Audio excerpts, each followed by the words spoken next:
Welcome to the Market Mystics podcast. I'm Joshua. I'm Kim. Let's dive in.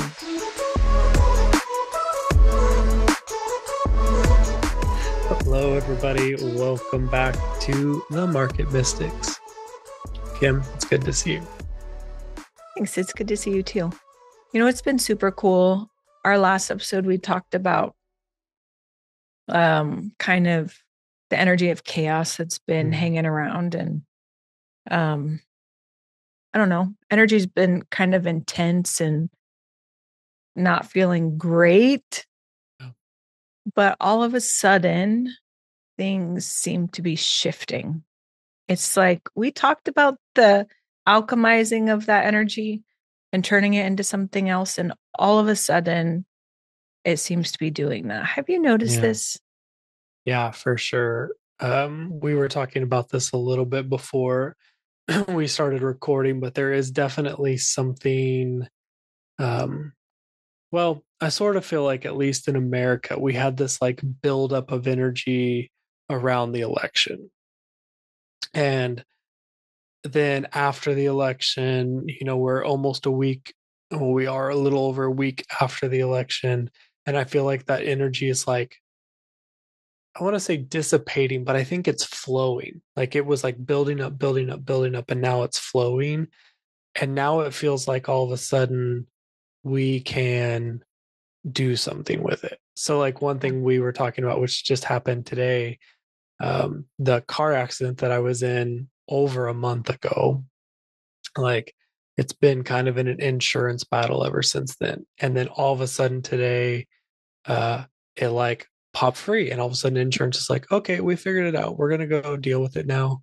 And by the way, would you like a rental car? And like, we can help with this. And I was like, that's crazy. Like, it was so long, over a month of like back and forth and bickering that is building up, building up, building up, building up, and then all of a sudden moving. And I think that's really significant to pay attention to, um, just in general. Like I noticed it in that one situation, but I'm like, oh, like what else has been built up that now, like through mindfulness, or like we talked about last time, you're like, do you need boundaries? Like, can you tell the energy where to go? Like, what else do I need to start flowing? It's just something really interesting to think about that we've been noticing. Yeah, for sure.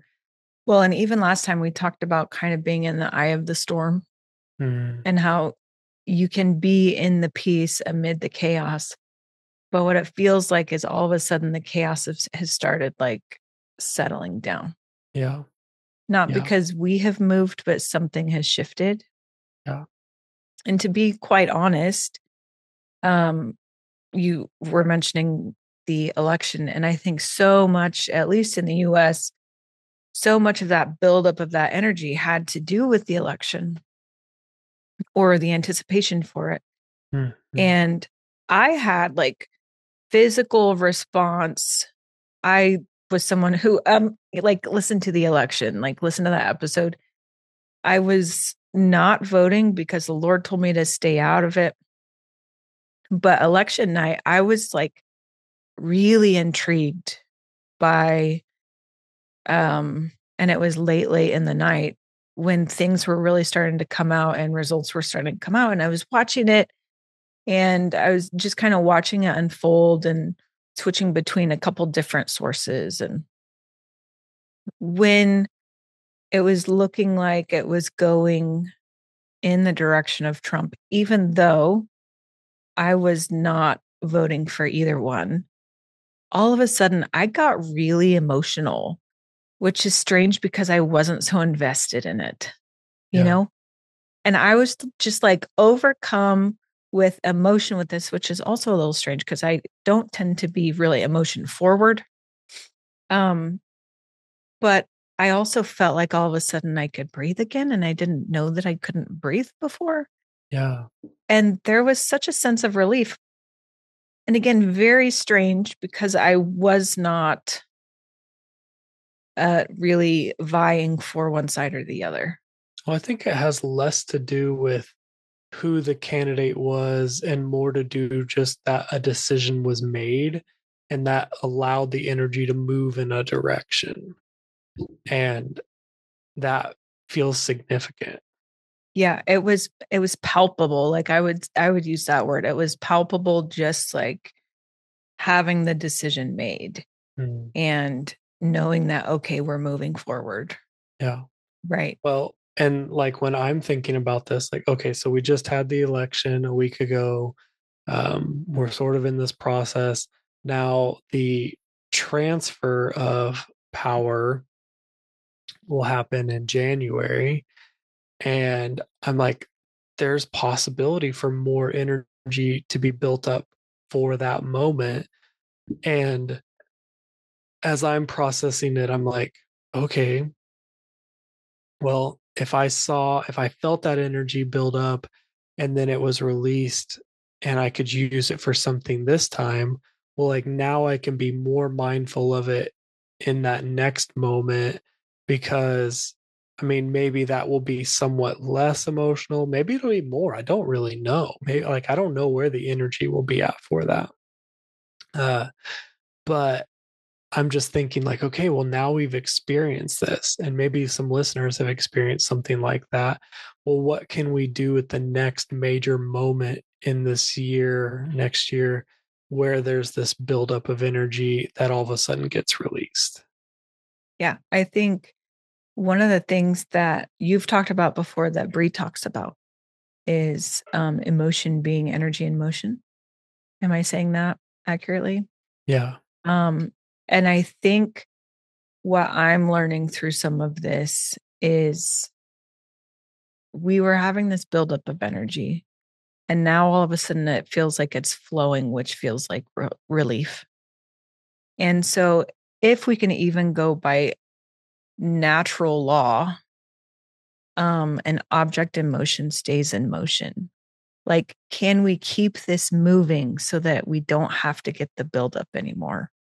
You know what I mean? And I think that's it's an interesting thing coming into what could potentially be another volatile moment with the transfer of power.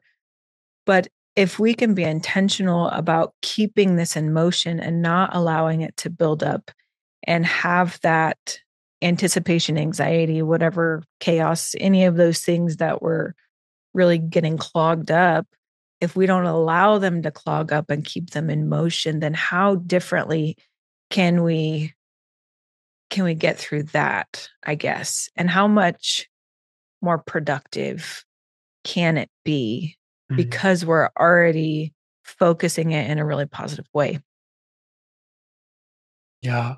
No, I think that it feels really real to me that like this moment was like I got to experiment with it or I got to feel it. I got to be in it, not necessarily experiment with it, but experience it.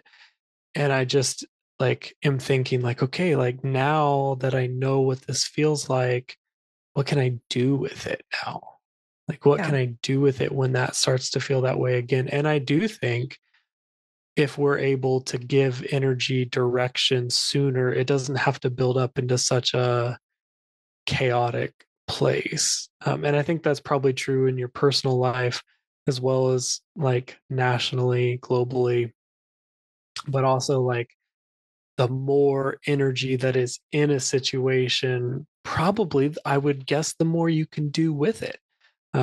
I mean, I know we've talked about before, probably just you and I moving on the show, but like co creating with God and Mhm. how when it is you, there's an amount you can do. But when it's you and another person, it gets multiplied. And when it's you in a room full of people who with singular focus are putting their energy to one place, there's a lot you can do with that. If you know how. And I feel like what I'm starting to put my like fingertips on, like starting to grasp just a little bit is the like how is the like actually playing with using it. Mhm. Mhm. What do you think I mean, I don't know that you're there yet, but what's your intention with how to keep that emotion and keep that going? Like, what are what are you thinking it will look like? What are Yeah. you intentionally setting into place? What does that look like for you? Um, I don't know. I don't know that answer because I know that the car stuff was like that's what I've been like thinking about a lot. So having that out of the way is like, okay, now what next? But I think it opens up the door um to dream a little bit more. Like, what do you want to use the energy for? How would you use the energy for that? Like, um, I'm just thinking like, one thing that Bree and I have talked about is like at some point in the future moving. And so do we use that energy to look for something like that? And then how do you make that happen? Well, you maybe set parameters on what you want, set parameters on what you're looking for, what are the specifications so that the energy, I think the more detailed you can be, the more precise you can get the energy to flow. Hmm. Like I think it's great if you say, like, for example, God, I want healing in my body. But I think it's better if you can say, I would like healing in the tendons in my left knee. Like I think the more detailed you can be, the more precise you can pinpoint the flow of energy. Hmm. That's interesting. We have a friend, Camille, whom I would say you all would be able to know because you could listen to her podcast with us, but her state board of health made her have that removed. Um, but our friend Camille, she is a practicing doctor in California. Um, I was talking to her not that long ago about a new product that I learned about that is supposed to really help with different systems in your body healing themselves. And it's essentially like a tincture. It's something that you put in any drink and it helps straighten things out. And I was talking to her about this before I started it, just because I am a skeptic and I am let's get different outlooks on this kind of person. Sure. If you've heard us talk anything about trading or crypto, often we would tell you do your own research. And so that's what I was doing. I was doing my own research. So I was talking to her about that. And she's someone who also does muscle testing, if everybody listening is familiar with that.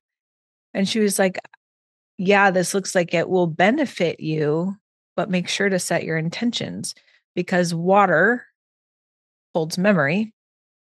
And if you set your intentions with what you want this to do in your body, it will be far more effective than if you just put it in there with a hope that it's going to fix everything. Mm-hmm. And it just sounds so much like what you're talking about and like really setting those specific intentions. Um, and I think I need to be more mindful about that. Yeah. I will say that with like having this energy in motion, and we know that all of a sudden there's like this feeling of relief. And so I'm really feeling that, but I don't want it to get clogged again. Um, I feel like my approach is probably way less specific, and maybe I need to reevaluate it, but I'm really drawn toward like unity and love. And I don't know how many times I've said this red letter version, like words from the Bible about how Jesus said that they will know you are a Christ follower by your love. And I've been taking that to heart so much because I think that's the only thing that can unite. And I think that's the only thing that can keep things flowing in a positive way. So even if it's a hard conversation, even if it is somebody with completely opposing opinions to you, if you come walking and embodying love, things will go so differently than if you come expecting a rub or expecting a fight or Mhm. a disagreement or whatever. Yeah. And so like I feel like that's a way broader thing and maybe not so easy to pinpoint, but I'm really wanting to intentionally walk into every situation, every conversation, um, every action, every reaction, leading with love first. Because I think I don't know how else people can be reunited. And um, I think that some of this energy that's been so like ugh, feels icky. I think it had the potential to really cause some trauma with people. And I don't want to stay in that. And I don't want to perpetuate that. I want to allow like an easing out of that Yeah. and know that no, not everybody's against everybody, you know? Yeah. Yeah, no, I think that's like a really profound place to be. I know we've talked about this a little bit, but like just the concept of like before you interact with someone, can you take a split second and say, where's the Christ in them? And then attempt to interact with that piece of them. Hmm. Like it just changes the way you live life. It changes the way you interact with people. Um, like, the Bible also says love covers a multitude of sins. Like if you're looking at them through the eyes of love, the things that irritate you about them will be less noticeable and maybe just not there. Yeah. That doesn't mean that like you should go be friends with a horrible person who is um, not nice or, very, I don't know, abusive or whatever. Like I'm not saying that. I'm not saying, oh, tough it out and see the Christ in them. Like it's not what I'm saying. But just like in your day-to-day interactions, like can you find the Christ in your barista while you get your coffee? Can you start that interaction from a place of, oh, somehow I'm connected with this person and I like, what can I love about them? There's this social media guy that I've seen some of his videos, and he just walks down the road, um, but like down the sidewalk, and he's like, "Oh, hey, I like your shirt. Oh, hey, those are really cool shoes." Um, and his theory is just that like people in their everyday life face so much criticism that he's just like, what would happen if I just like instead of being like, oh, why are they wearing that? If he was just like, oh, that's a really cool thing about them. And so he just started experimenting with it. And it's really fascinating because some people are really uncomfortable with a stranger complimenting them. Um, but also some people are just like, oh my gosh, that's amazing. Thank you. Like that made my whole day. Like, and I just think it's such a powerful thing that can be really easy to start your interaction with love or kindness. Hmm. Hmm. I love that. I like to do things like that too. And I've really taken up the mindset of if I think something nice about somebody, I should probably just tell them. Mm, Like, why would I keep that for myself? You know, it yeah. doesn't actually transfer that energy. It doesn't actually transfer that good feeling unless you actually say it. So Yeah. even if it's uncomfortable, I mean, I've had moments where I'm like, some woman walks by and she's gorgeous and she just looks great. And I will tell her. And then I, of course, have the little thing like, oh, I wonder if she thought you were like into her or something. Oh, sure. It's not that at all. Like I'm giving genuine compliments and you can take it as you will. You know what Yeah. I mean? Yeah. Um, And but I think that's part of it. I love that you brought that up. Like that is leading with love. Can you mhm. point out something great about somebody? Yeah. Like, can you just start the interaction that way? It's a very simple way to just start out. Even if you don't verbalize it, can you in your mind start the interaction with something you like about the person? Because that Right. will color the way you interact with the person. Mm-hmm. Right. Mm. Right. It's really Yeah. good. So use the energy that is in the atmosphere, be very intentional about what you want it to do, and then start your interaction with love and see what happens. Might change your whole life. It might change your whole life. Love it. Okay. Well, thanks for being on the journey today. It's Yeah, ongoing, you guys. that's true. We're always learning, we're always growing, we're always experimenting. Right. Okay. Well, we will see you next time. Thank you for joining. Also, be checking the bonus content. We're hoping to have a little more showing up and popping up in there in the coming days. So Yeah, put on your, I don't know, aren't there alerts or something you can do? probably. Probably. Check it I'm out. sure. I'm sure YouTube has alerts. Ring the bell, subscribe to the channel, check out becoming a channel member, and look for bonus content. Right on. Okay. We'll see you next time. Hey, thanks for listening. Keep up with us along this journey by liking, subscribing, and becoming a member through YouTube. Members get exclusive access to bonus content with our guests, deeper dives into topics, and a look into other projects. We're glad to have you here. See you next time.